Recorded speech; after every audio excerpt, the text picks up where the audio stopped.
¿Qué tal? ¿Cómo está? Muy buenos días, un placer saludarle. Soy Fernando del Rincón. Bienvenido a Fuentes Confiables. El día de hoy estaremos dedicando el programa entero a la situación en Venezuela, que ya no es solamente Venezuela, es una situación global. Es una situación que también ha llevado a medirse a países como Rusia y Estados Unidos. Ha encontrado también eco en Hezbollah, por ejemplo, apoyando al régimen de Maduro. También la posición de muchos países que reconocen a Juan Guaidó, más de una docena de países que reconocen a Juan Guaidó como el presidente encargado, el presidente interino de Venezuela. Pero ¿hacia dónde va todo esto? ¿Qué tan grande puede ser este conflicto ahora, de acuerdo a las declaraciones que hemos escuchado en las últimas horas? Rusia midiéndose, repito usted, con los Estados Unidos y también diciendo que estaría dispuesto a ser un mediador para un diálogo, una palabra desgastada y mal percibida por muchos venezolanos y también por parte de la comunidad internacional. Por otra parte, lo que la OEA ya ha hecho, el secretario Luis Almagro reconoce a Juan Guaidó, pero además nombran un nuevo representante, un representante que estaría vinculado precisamente a Juan Guaidó y a este gobierno que se reconoce como interino. ¿Y qué pasa entonces con el encargado que había sido nombrado por el régimen de Maduro? En fin, hay tantas y tantas cosas y tantos ángulos que hablar que trataremos de abarcarlos. Hoy más que nunca le recuerdo que este programa está siendo grabado. ¿Por qué más que nunca? Porque la situación en Venezuela está cambiando al minuto, al minuto. Así que algunas de las situaciones seguramente estarán un poco viejas para cuando este programa salga al aire. Espero que no todas ellas. Y bueno, pues espero que lo disfrute, sobre todo que lo entienda y que profundice en muchos de los conceptos que hoy algunos les pasan por desapercibido. Le voy a dar la bienvenida a mis invitados. Le doy la bienvenida al profe Eduardo Gamarra, es profesor titular de Ciencias Políticas de la FIU, director of the Latino Public Opinion Forum. Tiene libros muy destacados, entre los cuales se encuentra en 2017 el libro Culture and National Security in the Americas, en 2013 Patrones de Narcotráfico en América Latina y el Caribe, en 2002 Centroamérica 2020, un nuevo modelo de desarrollo regional. Profe Gamarra. Placer, como siempre. Gracias por estar aquí. María Elena Lavaud. ¿Es Lavaud? ¿Sí lo digo bien o Lavaud? Lavaux. Lavaud. Es francesísimo, ¿no? Ok. Lavaud. Periodista venezolana, ha sido presentadora de televisión, en radio, en Globovisión, Unión Radio y Radio Caracas, televisión, además de otros medios como Televisa, el Diario de las Américas. Ha publicado 3 libros, entre ellos el más exitoso llamado Días de Rojo. Pero bueno, también el de La Habana sin tacones, Habana, que sí, está La más Habana. vigente que nunca. Claro. Bienvenida, María Elena. Gracias, Fernando, y no me canso de darte las gracias también por tu compromiso, por tu insistencia y por el cariño tan grande que nos tienes a todos. No, es nuestro trabajo, pero gracias. Gracias, María Elena Lavaud. Gracias. Por nada. A ver, ahí voy con otro. ¿Por qué no fue tan difícil? Vladimir Kieslinger. Perfecto. ¿Ese es alemán? Así es. Kieslinger, pero es venezolano. Así es. Es director y conductor del programa Radial América es Noticia, profesor de diversas cátedras en la Escuela de Comunicación Social de la Universidad Católica Andrés Bello, la famosa UCB, y entre las que destaca gerencia de crisis. De comunicación en crisis, sí. De la UCAP. De la UCAP. Sí. O sea, tú eres de esos de control, ¿no? Cuando hay alguna crisis. Correcto. Sí, que la embarra algún artista, te busca y dice, vamos a arreglar esto, ¿no? En los O algún Claro, político también, por supuesto. Lo que pasa es que eso es más difícil, cuando le embarran Así es. más difícil controlar la crisis. Pero bueno, oye, bienvenido los tres. Gracias, Fernando. Oiga, ¿por dónde quieren empezar? Porque hay muchos lados por dónde empezar. Me desayuno hoy que estamos grabando con la noticia. Yo decía en conclusiones esta semana, en una declaración de Maduro, donde deja claro que Guaidó no tiene ninguna injerencia o poder sobre las Fuerzas Armadas. Y entonces replico yo y le digo, es cierto, hasta ahora, señor Maduro, pero sobre el billete, quién sabe, ahí sí puede decir Guaidó. Lo dije yo pensando honestamente más en el tema de la ayuda humanitaria de Estados Unidos. Pero entonces de pronto veo que el BID le agarra el oro y dice, no, te lo vamos a regresar, Mr. Maduro. Quiero preguntarles algo que no sé si la gente entiende el concepto. Está el poder de la Fuerza Armada, ¿no? Para el régimen de Maduro, hasta ahora está de ese lado. No lo tiene Guaidó. Entonces hay quienes, voy a evitar el nombre, pero tú sabes de quién hablo, dicen que no se tiene la fuerza física de parte de la Asamblea de Guaidó para esto. Pero yo digo, con el apoyo de la comunidad internacional y el dinero, ¿Guaidó logra tener la misma fuerza que Maduro? ¿Profe? Yo creo que aún no. Todavía. Todavía no. Y creo que, primero porque toda sanción, y esta es una sanción más, ¿no? Sí, al final de se demora mucho en tener un impacto, ¿no?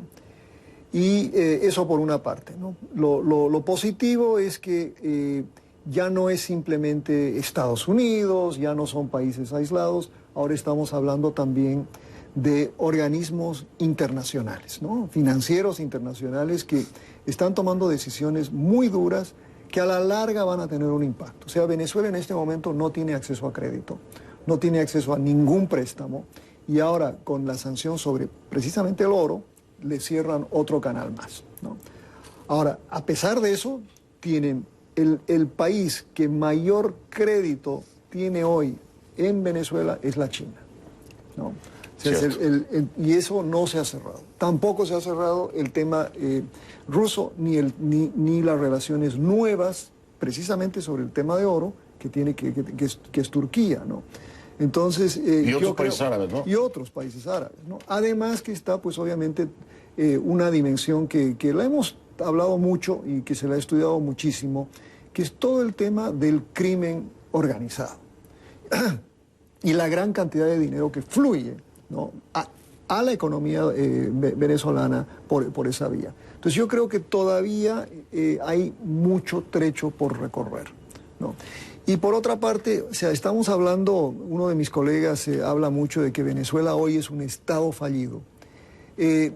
Sí, yo creo que sí. Sin embargo, el hecho de que el presidente Maduro, ¿no?, de facto en este momento, tiene control sobre las Fuerzas Armadas, que ratifican su apoyo al gobierno de Maduro, que la policía sigue estando bajo su control, que el Tesoro está bajo su control, es muy difícil para un presidente interino y constitucional que acceda, ¿no?, a lo que es verdaderamente el Estado. María Elena Lavón.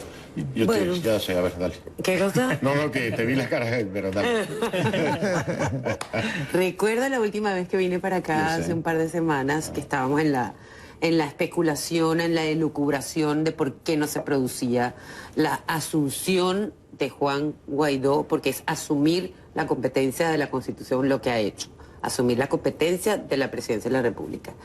Y ahí nos aproximamos a algo que yo hoy veo con mucha claridad, y es que hay un plan en pleno desarrollo. Yo no quisiera ser categórica en ningún aspecto sobre eventos que, como tú acabas de decir, están desarrollándose minuto a minuto. Y no es una simple observación, es el seguimiento de lo que estamos viendo. Todos los días estamos viendo un paso más, un paso más, un paso más. Además, con el respaldo de una comunidad internacional que está sólida, con líneas claras. Esto no había ocurrido jamás. Esto es un precedente muy importante. Lo está detonando Venezuela, pero también está poniendo sobre el tapete internacional las posiciones de países que son cuestionables, sus doctrinas y sus ideas políticas frente a la violación de los derechos humanos. Yo creo que justamente porque hay la conciencia de que en Venezuela estamos tratando de desbancar a una dictadura narcotraficante y amponil, por eso es que se ha tomado un tiempo valiosísimo para desarrollar el plan que se está desarrollando. Guaidó está siguiendo un plan, es muy claro, su discurso es contundente, el mensaje a los militares, a los policías, a cualquier militante revolucionario que tenga dudas, que creo que hoy es la mayoría.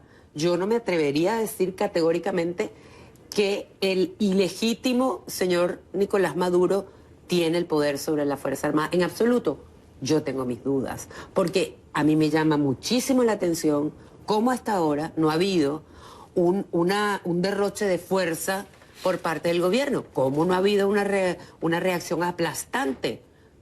¿Cómo no ha ocurrido esto? Creo que tiene mucho que ver también la observación internacional, ¿no? Sí. Estamos hablando de más de 30 muertos, ¿no? Sí. O sea, para mí sí es una acción aplastante. O sea, cuando tú reprimes con 30 muertos, me parece aplastante, ¿no? Sí, pero ha podido haber detenciones como habían anunciado. Ha podido haber acciones directas contra los líderes de este nuevo gobierno interino. Ya hay la advertencia del Tribunal Supremo de Justicia de un proceso, de una investigación, un proceso penal en contra de los dirigentes. La hay, ¿no? En mi opinión se están tomando un tiempo que en otras circunstancias no se hubieran tomado. Puede ser, y esto es puede ser, importante. pero- Me parece que es observación internacional lo que los frena, ¿no? Sí, la velocidad ha cambiado, estoy totalmente de acuerdo y de hecho habría que analizarlo desde dos perspectivas distintas. La primera, la percepción que tenía el pueblo venezolano ante las acciones difusas de la comunidad internacional que no se sentían en carne propia. Pero ahora de lo difuso a lo específico. Y vamos a este día viernes, la Unión Europea, que ha sido la última en pronunciarse, las 28 naciones al unísono dijeron, hey, Maduro, te damos un plazo de 8 días. Hasta el momento vamos a esperar para que convoques, obviamente tendríamos que hablar largo y tendido sobre el tema electoral, pero si no convocas a elecciones, vamos a reconocer a Juan Guaidó como el presidente interino. Número uno. Número dos, que lo comentaba Fernando, el Banco de Inglaterra, 1.200 millones de dólares en oro. Está aplicándose el acuerdo firmado, suscrito por los miembros de la Asamblea Nacional. Y otro elemento importante, algo interno que tiene que ver con la fuerza militar, es lo que ha significado el discurso de este viernes en la mañana, y hacia horas del mediodía, de Juan Guaidó, hacia la Fuerza Armada, que es clave, no es de confrontación, no es de amenaza, no es de castigo. Y justamente el mensaje ha sido hacia el pueblo venezolano, que es uno de los actores que se tiene que activar, y del pueblo venezolano hacia la Fuerza Armada Nacional. Así que creo que a lo externo y a lo interno coincido con Marilena, coincido con el profesor Eduardo, sin duda alguna. Hay cambios importantes que, aunque en términos de correlación de fuerza, a lo inmediato no podamos decir que obviamente los fusiles están del lado del régimen y no de la oposición, esto no quiere decir de ninguna manera que se están lanzando tiros al aire sin saber a dónde van. Sin duda alguna hay una estrategia concreta y la podemos ir midiendo incluso desde el mismo momento que, tomando en cuenta el artículo 70 de la Constitución, se activaron los cabildos populares, que se decía cuál es el sentido de un cabildo. Bueno, pues lo tiene. Y es vinculante. Así además. es, y es vinculante. Hay que subrayarlo, la gente a lo mejor en Latinoamérica no entiende que el cabildo es como una sesión de la asamblea, pero con un montón de gente. Así es. O sea, es como una sesión de la asamblea, pero para todo el mundo. El que quiera ir va, en lugar de ser en el seno del parlamento, en una calle, y va la gente que quiera ir. Y las decisiones que ahí se toman son vinculantes. Es algo muy democrático, además, ¿no? La Constitución dice textualmente, si mal no recuerdo, todo venezolano, investido o no de autoridad, está en el deber de hacer cumplir la Constitución. Sí, de la 333, pero fíjate que de cara al artículo 70, que lo tengo a mano, dice justamente que el Cabildo Abierto y la Asamblea de Ciudadanos y Ciudadanas cuyas decisiones serán de carácter vinculante. Entre otro, que es lo que está comentando, o sea, es textual, no es un tema de interpretación. Para que lo entienda la audiencia de Latinoamérica. Voy a hacer pausa, regreso. Mi pregunta es, a mí me queda claro lo que están diciendo, o sea, sí hay un plan, es muy evidente. Bien estructurado, completamente bien estructurado. El acompañamiento de la comunidad internacional le ha dado más forma todavía, ¿no?, a lo que ya se había planteado. Ahora, de ese plan, ¿qué tan factible o qué tan real es poder llevarlo a cabo? Esa es la pregunta del millón, ¿no? Para que analicemos a ver qué opina cada uno de ustedes. Hago una pausa y regreso, entonces continuamos.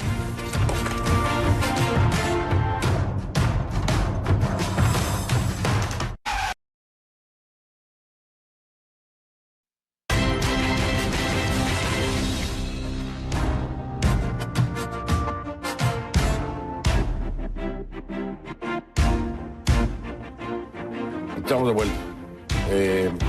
Bueno, vamos a hacerlo, porque ya lo estábamos hablando en el corte comercial. El oficialismo, a través de Jorge Rodríguez, presenta este video en el que presuntamente se comprobaría que Guaidó se habría reunido con Diosdado Cabello, como Diosdado Cabello acusa, ¿no? Él dice que así fue. Dos cosas muy importantes. Desde mi perspectiva, si alguien lo ve diferente, me dicen. Yo en el video no pude ver el rostro de Guaidó. O sea, a mí no me consta que es Guaidó, primero. Segundo, hay una edición, hay un minuto de tiempo perdido entre la salida de Guaidó y la salida de Cabello, ¿no? Primero eso. ¿Qué tan relevante puede ser esto y qué tanto pudiera afectar que realmente se haya reunido? Hasta ahora yo no tengo los elementos para creerlo, aunque hayan presentado este video, porque no está claro. Pero vamos a, hipotéticamente, profe. ¿Habría algún... ¿Usted cree que sea un deal breaker, como dicen en Estados Unidos? ¿Rompetrato? Primero, obviamente que en este momento van a surgir una cantidad de diferentes, o sea, ya están hablando, Guaidó es en realidad un títere de Leopoldo López, o sea, van a salir una cantidad de rumores, van a salir una cantidad de videos de descrédito, o sea que claro. Son exactamente, son expertos, entonces yo creo que es muy difícil. Ahora, supongamos que sí sea cierto. Supongo. Mira, yo creo que, y esto probablemente voy a tener algo yo sí creo que lo más importante en Venezuela en este momento es ver cómo salen de esto de manera pacífica. Y la única forma de salir de esto de manera pacífica no es una negociación con Rusia de patrocinador, ni siquiera Danilo Medina, ni con AMLO tampoco, exacto, ¿no? Exacto, por supuesto, ni con AMLO. Pero sí creo que hay que considerar una forma pacífica de salir de esto, y la única forma es, por ejemplo, la oferta de amnistía a los militares es un buen paso, ¿no? Es un buen paso, exacto. Pero, o sea, no creo que sea un deal breaker como tal, pero sí creo que, primero creo que probablemente no es cierto. Yo le digo, honestamente, creo, con los elementos de prueba que hay hasta ahora, me parece que es falso, pero... ¿Y por qué planteó el escenario? Voy a decir, Fernando, estás especulando. Es que en el pasado hubo reuniones que no se transparentaron con la población. Correcto. Estoy hablando de la Mesa de la Unidad Democrática y el gobierno. Y cuando se destapó esa reunión real, se vino abajo la Mesa de la Unidad Democrática. Porque la gente sintió que la estaban traicionando. Por supuesto, María. Pero en este momento las circunstancias son totalmente diferentes. 2 días antes de que saliera este video, que muy bien es lo que mejor sabe hacer el equipo de los ilegítimos. Capitalizar cualquier cosa. Términos, palabras, etcétera. Hasta imágenes. 2 días antes de que se difundiera ese video, Guaidó dijo claramente que no se había reunido. El día que se difundió el video, en la rueda de prensa, le preguntaron un par de veces y no hubo una respuesta, hubo movimiento, otra voz se le superpuso, etcétera. Lo que sí dijo claramente, muchas veces, y lo ha dicho, es: si algo tenemos que hablar con los ilegítimos, es solo sobre 3 temas. El retiro de los ilegítimos, la celebración de las nuevas elecciones y la recuperación de la democracia. Si estamos siendo coherentes. Ha sido constante con esa respuesta, eso es cierto. Sí, claro. Entonces, lo que no podemos permitir, Fernando, es la desmoralización por un video que primero no sabemos si es cierto, pero si fuera cierto, no hay que condenar, no hay que caer en la desmoralización y en pensar, Guaidó nos volvió a porque no es cierto. No, es que no necesariamente significa traición, o sea, a lo mejor falta de transparencia. Está negociando términos de cómo te vas a ir. Exacto. Exactamente. Y además que fue un día antes de la juramentación de Juan Guaidó. Pero hay un elemento importante acá. El éxito del régimen venezolano ha estado cimentado en la destrucción de la credibilidad de la oposición y de los líderes de la disidencia en Venezuela sobre la población venezolana y la moral de la gente. Entonces, el objetivo fundamental que se ha ido cumpliendo, afortunadamente a pasos apresurados, ha sido recapitalizar esa moral, esa credibilidad por parte de esta generación de políticos, y por supuesto qué mejor manera que desvirtuándola por completo. Claro. Pero manejando un escenario de especulación, como lo comentas tú, bueno, yo podría decir 22 de enero, un día antes de la juramentación, condiciones. Tú entregas el poder, hay una negociación, hay una amnistía que no ha sido secreto. De hecho, el propio Guaidó no ha dejado hasta el propio Maduro. Y es que vamos al principio o a la máxima del mayor beneficio para el mayor número de personas. Justicia transicional. Queremos un país libre, y eso, si eso supone tener concesiones en virtud a la mayoría de la población, pues nos tendremos que sentar. Pero de ninguna manera podemos pretender reeditar lo que ha significado los diálogos y negociaciones que no vienen con Maduro. Nacieron con aquella mesa democrática en aquel Meliá Caracas cuando Chávez en su oportunidad. Es decir, ha sido una metodología reiterada por parte del régimen chavista en Venezuela. María Elena. Que estaba escuchando y no puedo evitar recordar los desafueros que se cometieron en el año 2002 con el gobierno supuesto de Carmona Estanga. Aquellas imágenes de gente y políticos dándole golpes en la cabeza a los líderes del chavismo en aquel momento, aquella persecución, aquella pedida de cabeza de la gente y cuélguenlos y crucifíquenlos, ¿no? Nosotros hemos madurado, tenemos que madurar, porque esa no es la vía, esa no es la vía, no es la forma de lograr que la mayoría sea la mayoría en Venezuela. Hoy, Fernando, no hay oposición, en mi opinión. Yo leí este comentario, lo subiste a Instagram, lo leí hace rato. Hay una fuerza... Compártelo, porque es muy interesante. Claro. Bueno, porque nadie se opone a nada en este momento, todo el mundo quiere... democrática. Todo el país está peleando por lo mismo, que es por la recuperación del ejercicio democrático. De distintas tendencias políticas. De todas. Aquí sí, nadie... hay chavismo ahí, sí, por hay supuesto, chavismo. y es lo que está ocurriendo ahora. No hay oposición, hay una fuerza democrática pugnando por volver a los esquemas de ejercicio democrático libre. Hay un grupo de personas ilegítimas, porque Maduro no es presidente, es ilegítimo, y hay un movimiento que trata de rescatar lo que debe ser el país. En mi opinión, estamos en un punto de no retorno. Yo hago el ejercicio de dónde vamos a estar de aquí a un mes y me es difícil pensar que todo esto va a ser parte de la historia y que no pasó nada. Es muy difícil. Pues yo lo que también quiero entender y traer, se lo preguntaba al Ledesma, al alcalde Ledesma esta semana, al exalcalde Ledesma, que decía: Antonio, ¿ustedes están conscientes de que el tema venezolano ya no es venezolano? Sí. O sea, y tú tienes a Hezbollah apoyando a Maduro. Hezbollah, o sea, no, es un tema de seguridad nacional para los Estados Unidos, ¿no? Hezbollah. Estás escuchando a China, estás escuchando a Rusia. Rusia le para el carro a Estados Unidos y le dice: cuidado, porque nosotros vamos a ir con todo también a proteger el régimen de Maduro. O sea, esto ya se convirtió en un conflicto global, profe. Y geopolíticamente, sí. ¿Cuáles son los riesgos de esto? Bueno, esa es una pregunta muy difícil, Fernando, porque en primer lugar, yo creo que se han desatado una serie de expectativas sobre lo que puede hacer la comunidad internacional y particularmente sobre lo que puede hacer Estados Unidos. Ya yo creo que hay que obrar con muchísima cautela, ¿no? Veamos acá, por ejemplo, el caso del senador Rubio, que se ha convertido básicamente, el Miami Herald lo coronó como el artífice de la... Pero yo creo que es muy riesgoso depender de la comunidad internacional para resolver un problema interno como este, ¿no? Y lo digo porque la historia de los Estados Unidos, especialmente en contextos donde han habido actores extrahemisféricos, no es buena. Les recuerdo la Bahía de los Cochinos. ¿Ok? Entonces, desatar una serie de expectativas con la esperanza de que Estados Unidos intervenga o que envíe tropas o lo que sea, ¿no? O que fomente un golpe militar o apoye un golpe militar. Y a la hora de la hora, por la crisis que nosotros estamos viviendo precisamente en este país, ¿a qué hora vamos a estar preocupados de un país que realmente solo se convertiría en una amenaza a la seguridad de los Estados Unidos si es que efectivamente interviene Rusia, China, Hezbollah, etc.? Y yo entiendo lo que dice, profe, pero déjeme agregarle un poquito de pimienta al caldo, ¿no? Es que yo pienso en Donald Trump y en quién es Donald Trump.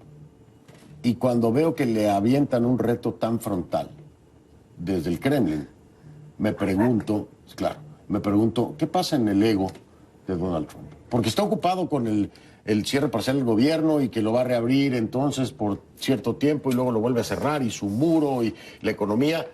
Pero usted sabe que cuando a Donald Trump alguien le lleva la contraria, Donald Trump no se calla. Y una de las formas en las que ha demostrado que no se va a callar es esto, reconociendo a Guaidó y escalando, y dejamos a nuestros diplomáticos y vamos a dar ayuda humanitaria. O sea, todo esto... Y esto del Kremlin acaba de pasar. Sí. Estados Unidos no se va a quedar callado. Donald Trump no se va a quedar callado. Entonces, yo entiendo lo que usted me dice. En el mundo democrático estadounidense, no en el mundo de Trump. O sea, déjame hacer pausa para revisar esto. Pero lo hemos dicho, es la Casa Blanca de Trump. ¿Cuántas veces hemos hablado usted y yo aquí, hombre? ¿No? Entonces, déjeme, este es el Fuentes Confiables desde el Rincón, así que aquí se vale. Hago una pausa y regreso.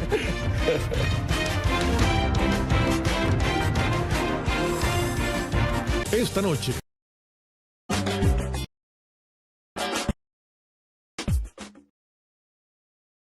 Estamos de vuelta. Me había quedado pendiente, Vladimir. Señor, estamos hablando del mundo de Trump. Sí, correcto. Y además estábamos hablando de la percepción internacional versus la venezolana. Estoy de acuerdo con el profesor.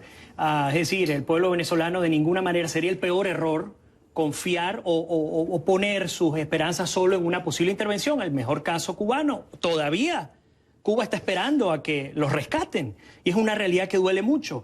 Ahora bien, vamos a dividirlo en dos tandas. La primera, la internacional. América sigue viviendo las consecuencias de un terrorismo que no es un mito. Hezbollah, a comienzos de los 90, tuvo presencia y generó actos terroristas en Argentina, especialmente con el caso de la AMIA, que por cierto aún la investigación sobre el asesinato, suicidio del fiscal Nisman todavía está en una especie de limbo. Es decir, Argentina todavía siente las consecuencias del terrorismo. Tenemos a un Brasil de Bolsonaro que muy probablemente no va a tener ningún tipo de concesión para elementos que vayan a desestabilizar. Hablábamos el domingo pasado sobre el tema colombiano, el ELN, la presencia posible de adoctrinamiento por parte de miembros del Hezbollah, el ELN, es decir, aunque Venezuela en sí mismo no represente, y lo decía la administración Trump, no es una amenaza usual, es una amenaza inusual la que ocurre en el país. Esto sin duda alguna tiene que no solo levantar las alarmas, sino aumentar el interés en el caso de Estados Unidos y del resto de América Latina por posibles focos que vayan a llegar mucho más lejos de lo que pudo llegar Cuba por un lado. Ahora, por otro lado, Juan Guaidó y la oposición, que pareciera que finalmente tienen un plan bien estructurado, entienden que no pueden posar sus esperanzas sobre la comunidad internacional. Piden el apoyo y el apoyo se está dando. Pero este día viernes al mediodía, Juan Guaidó, el mensaje que envió a los militares fue clave. Por ejemplo, le pedía a la comunidad venezolana que leyera, son solo 4 páginas, la ley de amnistía. Los que pudieran, la imprimieran, y si en su edificio, por ejemplo, había un funcionario militar, en vez de atacarlo como hemos estado acostumbrados los venezolanos, que agarraran y le pasaran bajo la puerta, le pasaran la ley de amnistía, que se reunieran 5 o 6 ciudadanos venezolanos y que llegaran a algún tipo de comando de la fuerza militar o policial y entregar. Es decir, el mensaje es clave para que haya una salida a la crisis venezolana, ojalá que sea pacífica. Tienen que activarse 3 actores clave. El pueblo venezolano, que estaba totalmente desmoralizado, lo decía Marilena, ahora vemos una nueva ola en la que se está montando el pueblo venezolano. El segundo, la Fuerza Armada Nacional, incluyendo las fuerzas policiales. Y el tercero, un resquebrajamiento de las élites del poder, que lo hemos visto poco a poco, Luis Ortega Díaz, Cristian Serpa, Rafael Ramírez, que son individuos que han cometido delitos tan graves como violaciones a los derechos humanos, pero que formaban parte de la columna vertebral que conformaba eso que sostenía el régimen. Entonces, en la medida en la que se activen estos 3 factores, pues vamos a lograr llegar al punto. Hasta el momento no se ha logrado. Pareciera que ahora va a ser posible. Se cayó una luz, no se preocupen, no pasa nada. Pero, ¿sabes que siempre me pregunto yo, cierto que Venezuela debe arreglar sus problemas al interior, ¿no? Y que sería un error pensar que la solución va a venir por la comunidad internacional. Pero es que hoy por hoy, perdón que lo diga, pero Juan Guaidó está apoyándose en la comunidad internacional. O sea, el efecto interno de Juan Guaidó no ha sido efecto sin el apoyo de la comunidad internacional. Lo hablamos la semana pasada. Juan Guaidó, cuando apareció Juan Guaidó como presidente de la Asamblea Nacional, María Elena, no había esto que hay hoy. Yo creo que no. Cuando se juramentó, que lo dijimos tú y yo, venía este efecto dominó y así fue, tal cual. Hoy es Juan Guaidó diferente por ese efecto dominó. Pero está dependiendo de eso, está dependiendo de ese reconocimiento, está dependiendo de ese manejemos el dinero con nosotros, no con el régimen. Tiene un peso específico. Entonces, sí está dependiendo de la comunidad, sí se está recargando en la comunidad internacional. Yo no lo veo así, Fernando. Fíjate, yo elijo pensar que en Venezuela el pueblo ha demostrado la madurez suficiente para entender que hay un plan, que lo está comprendiendo y está haciendo lo que tiene que hacer. Quizá hasta hace muy poco había la ilusión colectiva de que vinieran, que nos intervengan, que venga quien sea y nos saque de esto. Hoy pienso que hay la conciencia de que tenemos que hacer paso a paso lo que nos toca hacer para que ese acompañamiento de la comunidad internacional se concrete en los términos que le es posible concretar dentro del marco de lo políticamente aceptable y diplomáticamente aceptable, ¿no? Yo creo que hay esa conciencia. Mira, ojalá estés en lo correcto. Bueno, sin embargo, y quizás como no venezolano, ¿no? Y un poco observador desde la distancia, ¿no? Estas movilizaciones, ¿no? Y esta unidad que en este momento reflejan, en los últimos 20 años en Venezuela lo que hemos visto es una serie de momentos en los que se refleja una unidad que se quiebra. Hemos visto instancias donde el pueblo venezolano se volcó a las calles durante 3 meses. Sí. Y cuando 2017, hubo, ¿no? Asesinatos, o sea, una represión bárbara 2014. que no se está Bueno, dando. por supuesto, sí, y pero eventualmente, mira, estas pero nunca hubo movilizaciones un son... discurso como el de ahora y nunca hubo unas condiciones como Mariela, el de ahora. El tema es cuánto Pues el tiempo discurso pueden fue, sostener te digo esto. algo, y con todo respeto, Sí. el discurso fue más contundente en su momento con Leopoldo López. No pienso eso. Ojo, en la Nunca se motivación. le- Ojo, en la motivación. Pero en la nunca motivación. se le abrió la puerta, nunca se le abrió una válvula a toda esta presión, Entonces, Fernando. por eso te digo, pero el Nunca. discurso de Leopoldo López fue mucho más poderoso en su momento, porque no tenía este mecanismo internacional que tiene Juan Guaidó. Es decir, aquí cuando se le habla a la masa, al venezolano, en el Cabildo Abierto, ya no se habla solo Juan Guaidó, se habla Estados Unidos, se habla la Unión Europea, se hablan los países latinoamericanos.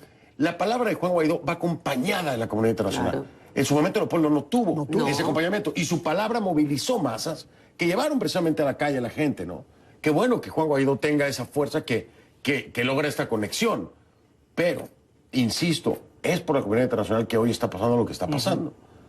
Mi pregunta, y la dejo en la mesa para rezar, si se traba la participación de la comunidad internacional por estos poderes que estamos viendo, Rusia, Estados Unidos, China, países árabes, y de pronto deciden, nadie se echa para atrás, pero todo el mundo decide pararse. ¿Saben qué? Vamos a pararnos todos aquí para no nos peleemos. ¿Qué pasa? Juan Guaidó y ese movimiento hoy en Venezuela solos pueden. Esa es la pregunta que yo dejo en la mesa. Excelente. Y los venezolanos, ¿no? Hago una pausa y regreso. Digo, hay que pensarlo, puede ocurrir, ¿no? Triste. Detrás de cada evento.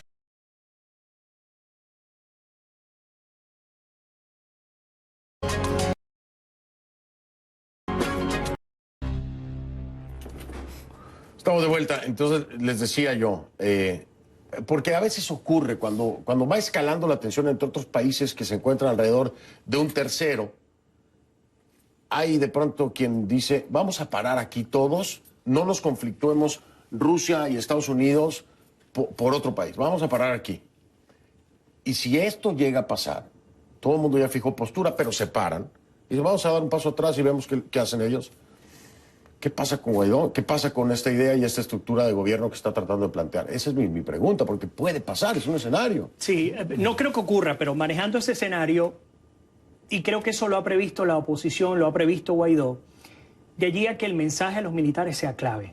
Aquí, si no se logra convencer a los militares para que se pongan al lado de la Constitución y dejen al régimen, pues no vamos a llegar a absolutamente nada, ni siquiera contando con el apoyo de la comunidad internacional.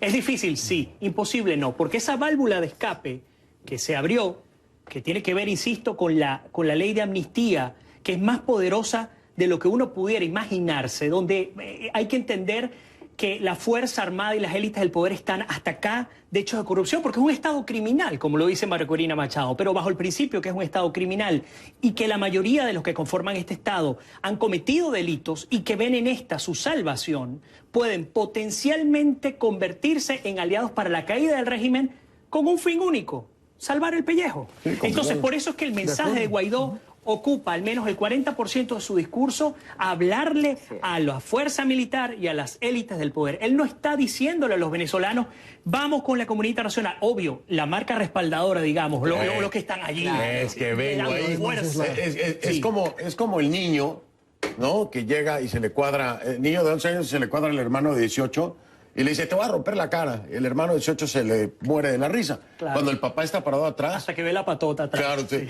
es esa escena, ¿no? Ahí, Sí. ahí está. Y es esa. Y la ley de amnistía cobra esta fuerza porque dice, ¿y que tú me vas a perdonar? No, no, hay toda esa comunidad internacional atrás. Por eso es que yo digo que el escenario es absolutamente diferente, Fernando. Hagamos el ejercicio de que sí, de que la comunidad internacional dijo, paremos y veamos a ver qué es lo que esta gente está haciendo. Hay que recordar que cada segundo del que estamos hablando ahora, esta salida del conflicto venezolano ya no es pacífica, porque ya han muerto muchísimos venezolanos. Y yo me temo que todavía haya más violencia, perdón por decir esto, pero temo que va a ser así. Sin embargo, cada segundo que hablamos, hay un venezolano muriéndose de hambre, hay una mujer que está pariendo en la calle, hay niños desnutridos y hay una catástrofe social tan grande, Que está cobrando vidas, como quiera que sea. que está cobrando adeptos para la solución. Esta jugada de pedir que se fotocopie la ley de amnistía y de convertir a cada venezolano en factor multiplicador de un mensaje, eso tiene un efecto poderoso. Eso es el famoso grassroots que le decimos acá en Estados Unidos, trabajar directo con la comunidad. Siendo un poco abogado del diablo, ¿no? Acá hay dos elementos que creo que deben considerar. Una pregunta es si es que minuto a minuto, día a día, semana a semana, si se mantiene la situación actual, ¿quién se fortalece? ¿Guaidó o Maduro? En mi opinión, se fortalece Maduro. Maduro. Mientras más dura el conflicto, más se fortalece Maduro. Ese es un... Y el segundo, que tiene que ver con algo que no lo hemos conversado todavía, que tiene que ver con la gran y enorme presencia de Cuba en este conflicto, ¿no? Es decir, yo creo que los venezolanos todos siempre hablan de la importancia de Cuba y lo vemos más o menos como, bueno, esa es la cantaleta de la derecha, etc. Pero es absolutamente real. El gran perdedor, si es que cae Maduro y cae el régimen en Venezuela, es Cuba. Y por eso es que yo creo que en este entorno, la importancia de Rusia, la importancia de la China, hasta la importancia de Turquía, pero el papel que está cumpliendo Cuba, ¿no? Yo creo que es lo que hace precisamente que minimice la posibilidad de que funcione este plan de amnistía. Porque si hay algo que uno conoce de los cubanos, es que ellos no negocian, absolutamente no ceden. Prefieren el enfrentamiento fratricida, ¿no?, a tener que... porque para ellos sería básicamente el fin. Es que para ellos sí es patria o muerte. Sí, pero eso sería presuponer que dentro de la estructura de la Fuerza Armada está podrido desde arriba hasta abajo, y eso no es cierto. No, es que, ¿sabes qué, Mariela? Yo creo que ahí hay una mala interpretación porque la gente piensa, no, que están podridos. No, hay una infiltración de agentes cubanos. Que la gente entiende o piensa, y el profe no me va a dejar mentir, que es solamente la cúpula militar. No, la inteligencia cubana se infiltra en todos los niveles, porque saben que abajo es donde se puede romper. ¿Estoy equivocado, profe? No, entonces, ese es el problema. Entonces la gente dice, ¿por qué no vienen para acá los mandos bajos? Porque también están infiltrados, no es nada más la cúpula, ese es el punto. Ahora, ¿qué trabajo está haciendo la comunidad internacional hacia ese lado? Para obligar a sacar y terminar con esa injerencia que es aceptada y encubierta. Increíble ver en las manifestaciones prooficialistas banderas de Cuba. Sí. Pero ya con un descaro ahí en la calle. Total. Voy a hacer pausa, regresamos en un momento,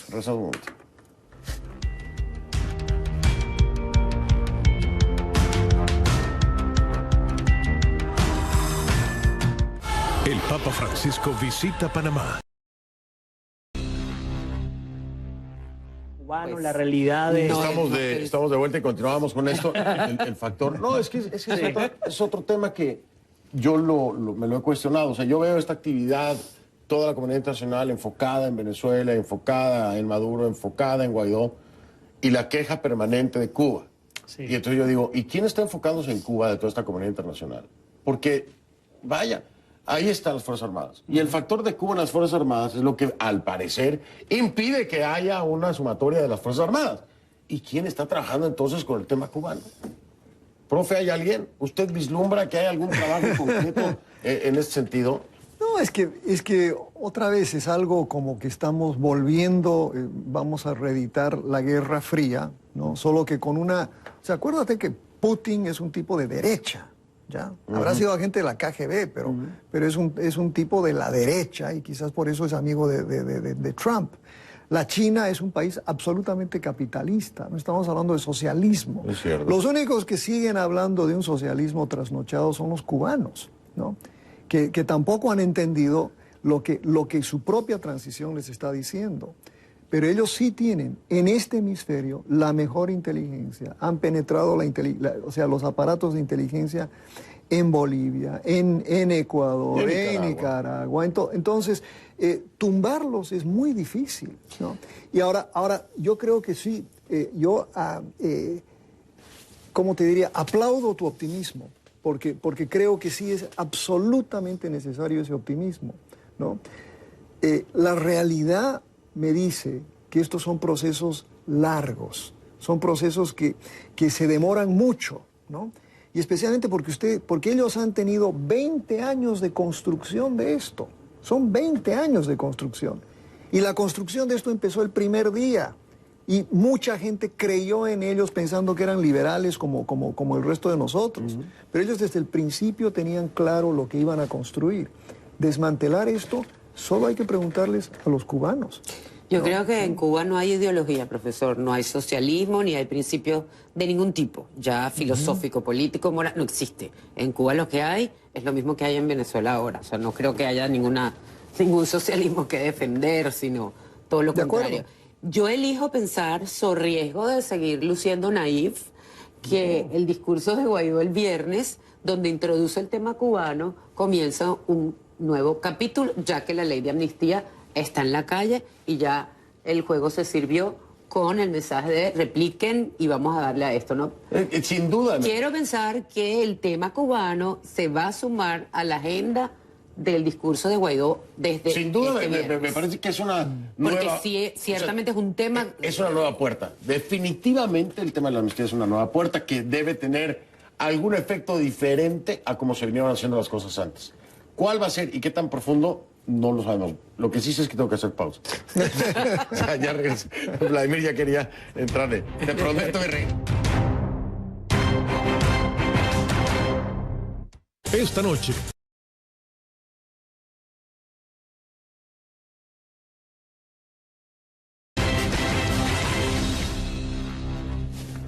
Suspiré porque se nos terminó el programa y ni cuenta nos dimos. Vladimir, prometí que iba contigo. Tengo 2 minutos. Muy bien. El tema cubano se puede desbloquear y se puede desbloquear desde Venezuela. Punto clave. Nosotros tenemos más de 160 militares detenidos hoy día por intento de rescatar la institucionalidad tomando en cuenta el artículo 333 de la Constitución.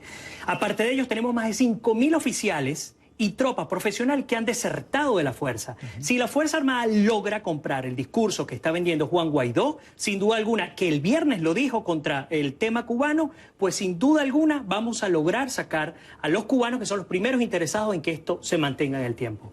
1 minuto, Marilyn.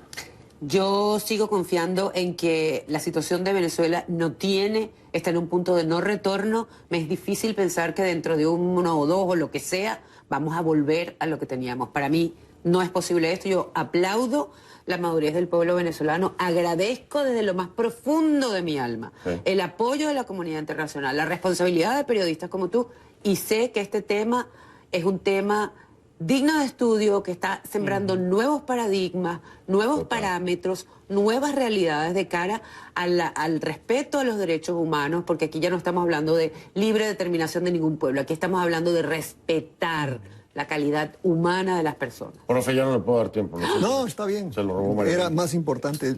No, siempre es importante. Profe Gamarra. Muy amable. Marina. Qué pena. Muchísimas gracias, Fernando. Me salió bien, fíjate. Mano, beso y abrazo. Soy Fernando El Rincón. Gracias por habernos acompañado a nombre de toda la producción. Y como decimos aquí siempre, si usted no sabe en qué confiar, pues aquí estamos. Fuentes confiables. Pásenlo.